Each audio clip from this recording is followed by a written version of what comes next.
মহাপ্রস্থানের পথে পাণ্ডবরা যখন রাজ্য ও সংসার ত্যাগ করে হিমালয়ের দিকে যাত্রা শুরু করেন, তখন একটি অনাথ কুকুর তাদের পিছু নেয়।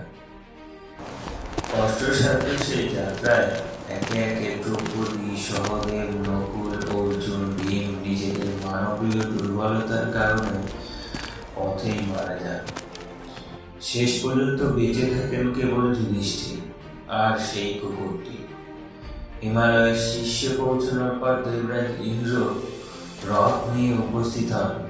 তিনি যুধিষ্ঠিরকে স্বর্গে যাওয়ার জন্য আমন্ত্রণ জানিয়ে বলেন, তুমি স্বর্গে প্রবেশের যোগ্য, আমার সঙ্গে রথে। যুধিষ্ঠির বিনয়ের সাথে উত্তর দেন, এই কুকুরটি আমার সঙ্গে ছিল শুরু থেকে শেষ পর্যন্ত, এটিকে না নিয়ে আমি স্বর্গে উঠব না। ইন্দ্র বলেন, স্বর্গে কুকুরের অধিকার নেই, এটি অসুচি, তুমি এটিকে ত্যাগ করো। কিন্তু যুধিষ্ঠির দৃঢ়কণ্ঠে জানিয়ে দেন, যে প্রাণী আমাকে বিশ্বাস করে এই কঠিন পথ ধরে এসেছে তাকে পরিত্যাগ করা পাপ। যে ভরসা করে আমার পাশে থেকেছে তাকে ছেড়ে আমি স্বর্গে যাব।